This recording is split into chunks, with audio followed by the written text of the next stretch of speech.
एक बार श्री रामकृष्ण परमहंस जी ने स्वामी विवेकानंद को बोला था कि तुम्हारे शरीर के सारे लक्षण ठीक हैं, पर जब तुम सोते हो तब तुम्हारी सांसें तेज चलती हैं। योगी या साधकों का मानना है कि सोते वक्त सांसें तेज हों तो ऐसे व्यक्तियों की उम्र ज़्यादा नहीं होती। परमहंस रामकृष्ण की बात तो सही निकली। स्वामी विवेकानंद मात्र 39 के अल्प आयु में शरीर को त्याग दिए थे, पर ऐसा क्यों हुआ था?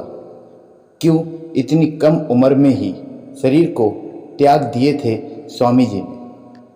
स्वामी जी को लेकर स्टडी करते वक्त बस एक ही चीज़ समझ आ रही थी।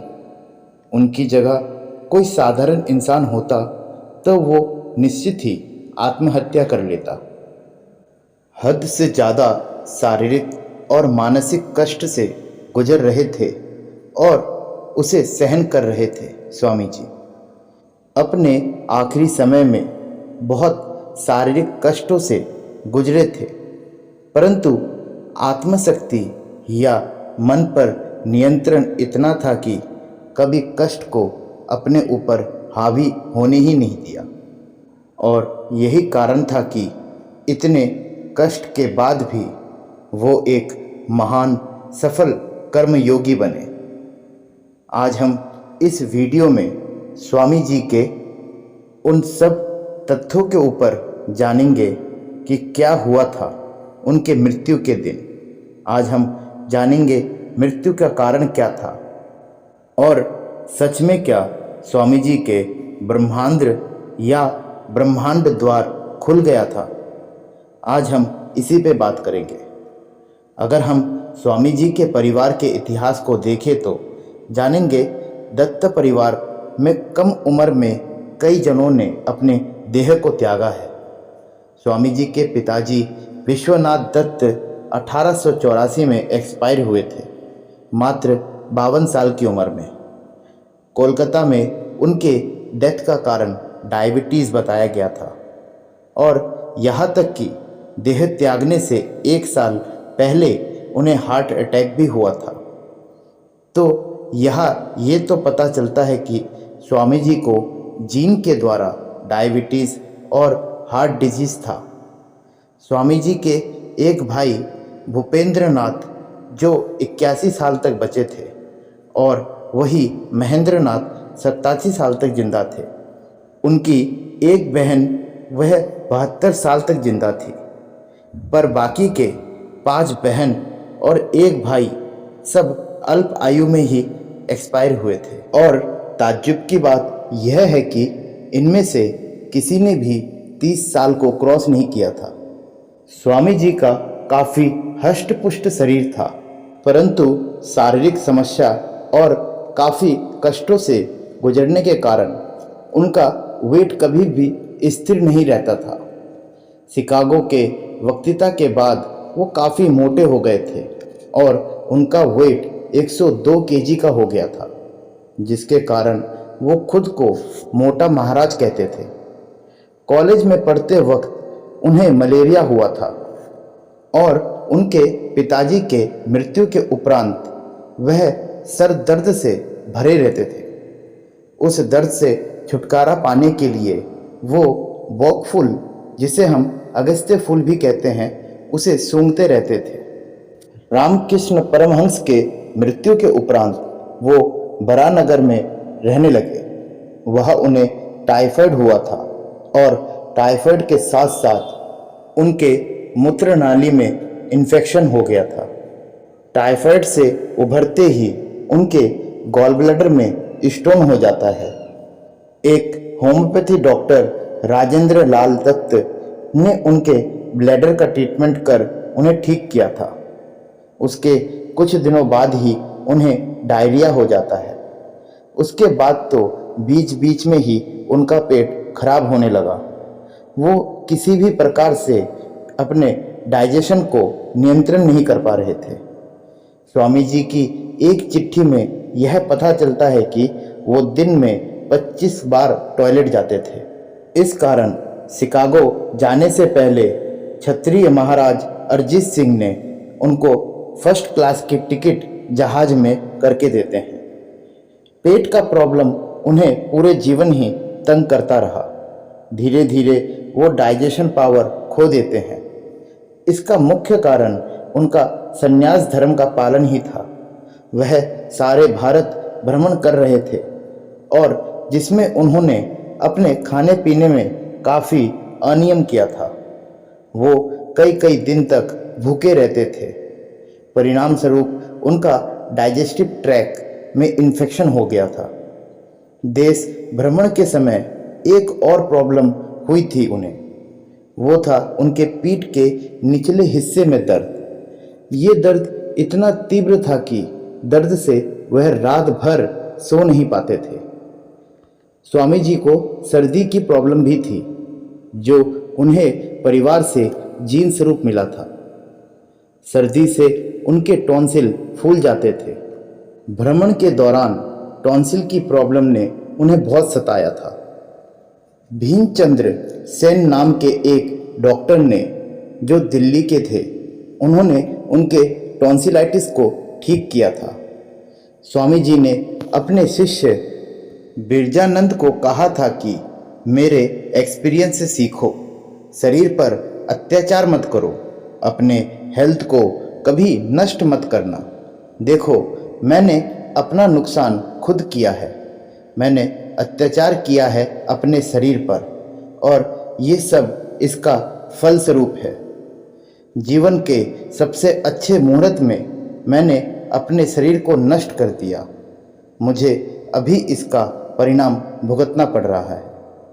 एक खूबी थी स्वामी जी में, वो काफ़ी दिनों तक भूखे रह सकते थे, तो वही सामान्य से बहुत अधिक खा भी सकते थे। उनका कहना था कि जो हो, जैसा हो, खाओ, जो खाना चाहते हो खाओ, शरीर रहेगा तभी सब होगा, शरीर ही नहीं रहा तो सब परिश्रम व्यर्थ है। उनको कॉलेज टाइम पर बहुत नींद आती थी और वह उस समय बहुत सोते थे। नींद से छुटकारा पाने के लिए वो काफ़ी मात्रा में कॉफ़ी का सेवन करते थे और एक समय ऐसा आया, वह खुद अपने शिष्य अचलानंद को ये बोले कि अगर वह उनको सुला सके तो वो जो मांगेंगे वो उनको मिलेगा। एक टाइम के लिए वह ठीक से सो भी नहीं सकते थे। 2 घंटे तक लेटे रहने के बाद भी उनको नींद नहीं आती थी। ज़्यादा से ज़्यादा 2 से 3 घंटे सोते थे। भोर 3 बजे उठ जाते थे। स्वामी जी ने हर तरह के डॉक्टर यानी एलोपैथी, होम्योपैथी या आयुर्वेद सभी को दिखाया। यहाँ तक कि अमेरिका के बड़े बड़े डॉक्टरों से भी ट्रीटमेंट करवाया जब वह शिकागो में थे, पर कोई फ़ायदा नहीं हुआ। स्वामी जी अपने जीवन काल में 31 प्रकार के बीमारियों से गुजरे थे। सर दर्द, tonsillitis, diphtheria, asthma, typhoid, malaria, internal fever, liver problem, gas, diarrhoea, बदहजम, गॉल ब्लैडर में स्टोन, कमर दर्द, कंधे में दर्द, urinary infection, kidney problem, urine में एल्बुमाइन का इंक्रीज होना, एक आँख से कम दिखना, अनिद्रा, नर्व प्रॉब्लम, शरीर का अत्यधिक मात्रा में गर्म होना, गर्मी बर्दाश्त नहीं कर पाना, थकान, हाथ पैर में सूजन, पेट में सूजन, आँखों का लाल होना, उल्टी करना, सन स्ट्रोक, डायबिटीज़ और दिल की बीमारी। सोचने से ही हिल जाते हैं। 31 प्रकार की बीमारी से गुजरे थे स्वामी जी, और फिर भी जो देखता वह मंत्रमुग्ध हो जाता था। इतनी प्रॉब्लम, कष्ट के बाद भी उनकी मानसिक स्थिति केंद्र से बिल्कुल नहीं हिली। ठीक होने की दौड़, समाज को बदलने की जिद के साथ डटे रहे। वो इतने बीमारियों के बाद भी एक्सरसाइज करते, वह डंबल उठाते, वॉक पे जाते। हम हल्की बीमारी में भी व्याकुल हो उठते हैं और स्वामी जी इतनी बीमारियों के बाद भी लड़ते रहे और इतनी अल्प आयु में कितना कुछ करके गए। हमें स्वामी जी से मोटिवेट होना चाहिए। खुद स्वामी जी ने अपने ही शिष्य प्रेमानंद को बोला था कि 40 तक वह पार नहीं कर पाएंगे और यहाँ तक कि उन्होंने गंगा के किस जगह पे उनको जलाया जाएगा वो जगह भी प्रेमानंद को दिखाई थी। जीवन के आखिरी 2 साल वो बेलूर मठ में अपना अंतिम समय बिताए थे। 1902 सन 4 जुलाई शुक्रवार स्वामी जी के जीवन का अंतिम दिन। भगनी निवेदिता और उनके भाई भूपेंद्र नाथ दत्त की लिखी चिट्ठी में उस दिन का पूरा विवरण मिलता है। सुबह के 4 बजे, भोर 4 बजे स्वामी जी पूजा करने जाते हैं। जब उनका शरीर खराब होता है तो वह अपनी पूजा अपने घर में ही करते हैं। 6 बजे भगवान के कमरे से निकलकर बाहर आए और सबके साथ मजाक मस्ती करते हुए ब्रेकफास्ट किया। चाय, कॉफ़ी और गर्म दूध एक साथ तीनों का सेवन किया। उस दिन बेलूर मठ में इलिस मछली खरीदने को लेकर स्वामी प्रेमानंद के साथ थोड़ा मजाक कर रहे थे स्वामी जी। 7 बजे स्वामी प्रेमानंद के साथ वह बात करने लगे कि दूसरे दिन शनिवार है, उसके साथ अमावस्या। स्वामी जी ने उस दिन काली पूजा करने के लिए उनको कहा कि सारे आयोजन करो। 8:30 बजे स्वामी जी फिर से मेडिटेशन के लिए पूजा घर में चले गए। लगातार 2.5 घंटे तक बंद कमरे में ध्यान करते रहे। नॉर्मली प्रेमानंद पूजा करते हैं और वो ध्यान करते हैं, पर उस दिन उन्होंने अकेले पूजा किया और वो भी पूरे कमरे को बंद करके। ऐसा क्यों किया ये बस स्वामी जी ही जानते हैं। 11 बजे पूजा घर से बाहर आए स्वामी जी। काली संगीत गाते हुए थोड़े टहले। 11:30 बजे नॉर्मली स्वामी जी अपने कमरे में ही खाना खाते हैं, पर उस दिन वह सबके साथ बैठ के खाना खाने बैठे। 12:30 बजे वह सोने चले गए, पर नींद नहीं आई। बिस्तर छोड़कर उठ गए। 1 बजे लाइब्रेरी में आए स्वामी जी। नॉर्मली दिनों से 1.5 घंटे पहले ही आश्रम के शिष्य तथा ब्रह्मचारियों को 3 घंटे तक पढ़ाया। 4 बजे 1 गिलास दूध पीकर प्रेमानंद के साथ बाजार की तरफ टहलने निकले। 5 बजे लगभग 2 माइल टहलने के बाद वापस बेलूर मठ आए। दोनों आम के पेड़ के नीचे बैठे और आराम किए और बातें कर रहे थे। 6 बजे सब साथ में चाय पिए।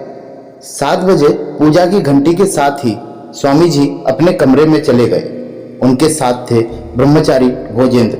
कमरे में आते ही उन्होंने बोला, मेरा माला दे, मैं ध्यान के लिए बैठूंगा और तुम दूसरे कमरे में जाकर ध्यान कर। नॉर्मली वो दक्षिणेश्वर की तरफ मुंह करके ध्यान करते हैं, यानी उत्तर पूर्व दिशा में, लेकिन उस दिन वो नियम को तोड़ते हुए उत्तर दक्षिण की तरफ बैठ गए। 7:45 स्वामी जी ने भोजेंद्र को बुलाया और उन्हें बोला कि गर्मी लग रही है, खिड़कियों को खोल दे। और यह बोलते हुए वह अपने हाथों में जाप माला को लिए ही जमीन पर लेट गए।